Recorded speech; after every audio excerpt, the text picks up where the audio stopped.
रामू और श्यामू, दो जिगरी दोस्त एक सफर पर निकले। एक ट्रक में माल लादकर दूर शहर जाना था। रास्ते में हंसी मजाक, घर परिवार की बातें, अपने अपने सपने, सब कुछ शेयर करते गए। एक दूसरे के साथ भाई जैसे थे, बिल्कुल घर जैसा माहौल। इस ट्रिप से अच्छा मुनाफा कमाने की उम्मीद थी।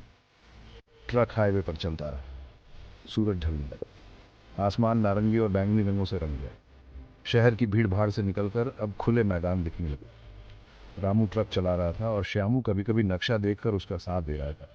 रास्ता अनंत लग रहा था। घर से बहुत दूर आ गए। रास्ता घने जंगल से होकर गुजर रहा था। अंधेरे में पेड़ बड़े और डरावने लग रहे थे। उनकी शाखाएं कंकाल जैसी लग रही थी। जंगल में सन्नाटा था, सिर्फ कभी कभी पत्तों की सरसराहट। हवा में एक अजीब सी खामोशी थी। ट्रक के केबिन में एक अजीब सा डर घुसने लगा। रास्ता खराब हो गया, गड्ढों से भरा हुआ। ट्रक उछलने लगा। सफर मुश्किल हो गया। हेडलाइट्स अंधेरे में थोड़ा सा ही रास्ता दिखा पा रही थी। रोशनी के बाहर का अंधेरा खतरों से भरा लग रहा था। बेचैनी बढ़ती जा रही थी। हवा तेज हो गई, पेड़ों से टकराकर भयानक आवाज कर रही थी। शाखाएं हिंसक रूप से हिल रही थीं, सड़क पर डरावनी परछाइयां बना रही थीं। ठंड बढ़ गई। वे कांपने लगे और अपनी जैकेट खींचकर और कसकर पहन ली। माहौल तनाव से भरा था। वे चलते रहे, सिर्फ ट्रक के इंजन और हवा की आवाज आ रही थी। जंगल दोनों तरफ अनंत लग रहा था। चारों तरफ अंधेरा और खामोशी थी। उन्हें ऐसा लग रहा था जैसे कोई उन्हें देख रहा है। सुबह होने का इंतजार कर रहे थे। अचानक ट्रक रुक गया। इंजन बंद हो गया और चारों तरफ अंधेरा छा गया। सिर्फ उनकी सांसों की आवाज आ रही थी। वे एक दूसरे को देखने लगे। चेहरों पर डर साफ दिख रहा था। वे बीच रास्ते में फंस गए थे। रामू ने इंजन स्टार्ट करने की कोशिश की, लेकिन वह स्टार्ट नहीं हुआ। वह गुस्से में बड़बड़ाने लगा। श्यामू बेबस देखता रहा। उसका दिल जोर जोर से धड़क रहा था। वे अंधेरे में फंस गए थे, बेबस और खुले में। रामू इंजन चेक करने के लिए ट्रक से बाहर निकला। टॉर्च की मदद से इंजन पर रोशनी डाली। उसे कुछ समझ नहीं आया। उसे डर लगने लगा। वे रात के हवाले थे। उसने फिर से ट्रक स्टार्ट करने की कोशिश की, लेकिन इंजन चुप रहा। उसने गुस्से में हुड़ बंद कर दिया। वह श्यामू की तरफ मुड़ा। उसकी आवाज में निराशा थी। वे मुसीबत में थे। उन्हें मदद ढूंढनी थी। जैसे ही रामू ट्रक में वापस चढ़ा, उन्हें एक धीमी आवाज सुनाई दी। ये जंगल से आ रही थी, धीमी, फुसफुसाते हुए। उन्होंने ध्यान से सुनने की कोशिश की। उनके रोंगटे खड़े हो गए। उन्हें ठंड लगने लगी। फुसफुसाहट तेज होने लगी और करीब आने लगी। यह किसी औरत की आवाज लग रही थी, धीमी और उदास। वे एक दूसरे को देखने लगे। आंखें डर से फैली हुई थीं। वे जंगल में अकेले नहीं थे। उनके साथ कोई और भी था। फुसफुसाहट हर तरफ से आ रही थी, उन्हें घेरे हुए। वे उसका ठीक पता नहीं लगा पा रहे थे। उन्हें ऐसा लग रहा था जैसे कोई उन्हें देख रहा है। हवा में एक अजीब सी ऊर्जा थी। अचानक पास ही एक टहनी टूट गई। वे चौंक गए। उन्होंने अंधेरे में देखने की कोशिश की कि आवाज किस चीज की थी। उन्हें कुछ नहीं दिखा, लेकिन फुसफुसाहट जारी रही। उनकी बेबसी की याद दिलाती रही। पेड़ों से एक परछाई निकली। ये एक औरत थी, सफेद कपड़े पहने। वह चुपचाप खड़ी थी।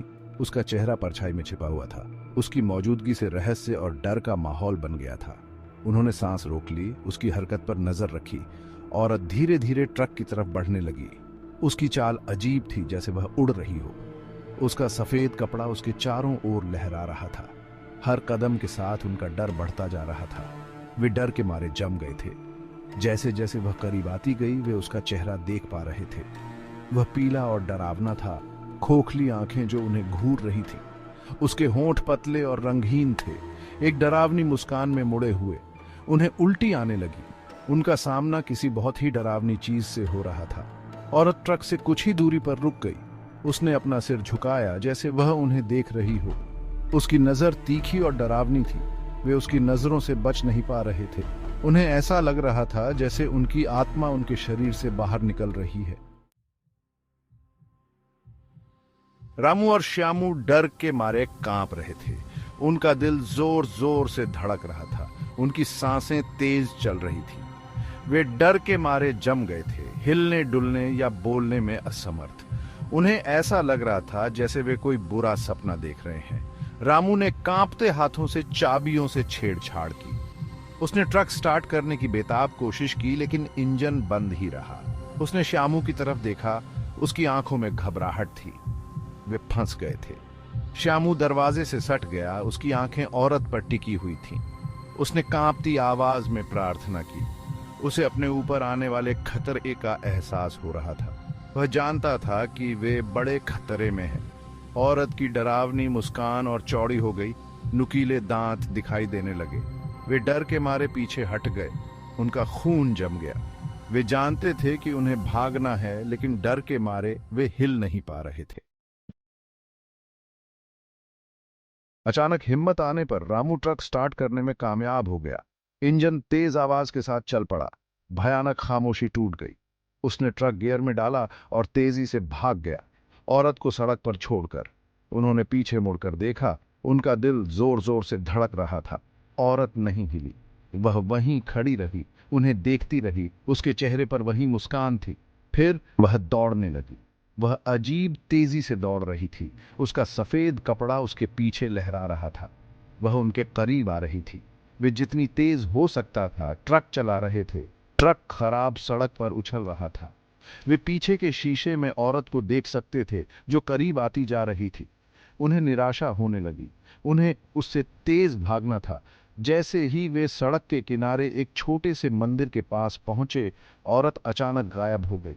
एक पल वह वहां थी, अगले ही पल गायब। उन्होंने ब्रेक लगा दिए, उनका सिर घूम रहा था। उन्होंने चारों तरफ देखा, लेकिन वह कहीं नहीं थी। सेक्शन 8। ढाबे पर जवाब ढूंढते हुए। डरे हुए और थके हुए वे तब तक गाड़ी चलाते रहे जब तक वे एक छोटे से ढाबे पर नहीं पहुंच गए। उन्होंने ट्रक पार्क किया और अंदर लड़खड़ाते हुए गए, रात के भयावह अनुभव से शरण मांगते हुए। उन्होंने कुछ चाय का ऑन ऑर्डर दिया। उनके हाथ अभी भी कांप रहे थे। उन्होंने ढाबे के मालिक, एक दयालु आंखों वाले बूढ़े आदमी को अपने भयानक अनुभव के बारे में बताया। उसने धैर्यपूर्वक सुना। उसकी अभिव्यक्ति गंभीर होती गई। वह सड़क को अच्छी तरह जानता था। उसने कहानियां सुनी थीं। बूढ़े आदमी ने उन्हें बताया कि सड़क को भूतिया माना जाता है। उसने कहा कि कई यात्रियों ने सफेद कपड़ों में एक महिला को देखने की सूचना दी थी। उसने उन्हें सावधान रहने की चेतावनी दी। उसने उन्हें रात के लिए आराम करने की जगह दी। उन्होंने कृतज्ञतापूर्वक स्वीकार कर लिया। उनके शरीर और दिमाग थक चुके थे। उन्हें अपनी आप बीती से उबरने के लिए समय चाहिए था। सेक्शन 9। बूढ़े आदमी की कहानी। बूढ़े आदमी ने उन्हें सफेद कपड़ों वाली औरत की कहानी सुनानी शुरू की। उसने कहा कि वह एक नई नवेली दुल्हन की आत्मा थी, जिसकी उसकी शादी की रात हत्या कर दी गई थी। उसका शव कभी नहीं मिला। उसने कहा कि उसकी आत्मा सड़क पर घूमती रहती है, अपने खोए हुए प्यार को ढूंढती रहती है। कहा जाता है कि वह रात में अकेले यात्रा करने वाले पुरुषों को निशाना बनाती है। उसने उन्हें चेतावनी दी कि वे उस सड़क पर फिर कभी न रुके। उसने कहा कि जिस मंदिर को उन्होंने देखा था वह देवी काली को समर्पित था। उनका मानना था कि देवी ने उन्हें तामसिक आत्मा से बचाया था। उसने उन्हें अपनी यात्रा जारी रखने से पहले मंदिर में प्रार्थना करने की सलाह दी। उसने अपनी कहानी खत्म की। हवा में एक भारी सन्नाटा छा गया। रामू और श्यामू ने एक दूसरे को देखा। उनके चेहरे पीले पड़ गए। उन्होंने महसूस किया कि वे बाल बाल बच गए थे। सेक्शन 10। एक खौफनाक रहस्योद्घाटन। बूढ़े आदमी ने खुलासा किया कि सफेद कपड़ों वाली महिला केवल एक भूत की कहानी नहीं थी। वह एक वास्तविक हस्ती थी, एक तामसिक आत्मा जो अपनी असामयिक मृत्यु के लिए न्याय मांग रही थी। उसने कहा कि वह भय और निराशा की नकारात्मक ऊर्जा की ओर आकर्षित होती है। उसने बताया कि उनके डर ने उन्हें उसके हमले के प्रति संवेदनशील बना दिया था। उसने कहा कि अगर वे शांत और निडर रहते तो शायद वह उन्हें परेशान नहीं करती। उसने अलौकिक के सामने साहस के महत्व पर बल दिया। उसने खुलासा किया कि महिला की आत्मा सड़क से बंधी हुई थी। वह उस इलाके को नहीं छोड़ सकती थी जहां उसकी मृत्यु हुई थी। उसने कहा कि वह हमेशा के लिए सड़क पर भटकने के लिए अभिशप्त है, अपने हत्यारे की तलाश में। उसने उन्हें चेतावनी दी कि अगर उनका कभी उससे दोबारा सामना हुआ तो उन्हें डर नहीं दिखाना चाहिए, उन्हें अपना संयम बनाए रखना चाहिए और उसकी प्रार्थना करनी चाहिए। उसने कहा कि इससे उसकी बेचैन आत्मा को शांति मिल सकती है। सेक्शन 11, एक लगातार बेचैनी। रामू और श्यामू अगली सुबह ढाबे से निकल गए। उनके मन में डर और कृतज्ञता का मिला जुला भाव था। वे अलौकिक के साथ एक भयानक मुठभेड़ से बच गए थे। वे जीवित रहने के लिए आभारी थे। उन्होंने अपनी यात्रा जारी रखी। उनके दिल बूढ़े आदमी की कहानी से भारी थे। वे बेचैनी की भावना को दूर नहीं कर सके। वे जानते थे कि वे भूतिया सड़क पर अपनी रात को कभी नहीं भूलेंगे। वे चुपचाप गाड़ी चलाते रहे, हर कोई अपने विचारों में खोया हुआ था। उन्होंने डर की शक्ति और साहस के महत्व के बारे में एक बहुमूल्य सबक सीखा था। वे जानते थे कि वे दुनिया को फिर कभी उसी तरह नहीं देखेंगे। उन्होंने भविष्य में और अधिक सतर्क रहने, अज्ञात का सम्मान करने और अलौकिक की शक्ति को कभी कम करके नहीं आंकने की कसम खाई। वे भूतिया सड़क को पीछे छोड़ते हुए आगे बढ़े, लेकिन सफेद कपड़ों वाली महिला की याद हमेशा उनके सपनों में रहेगी।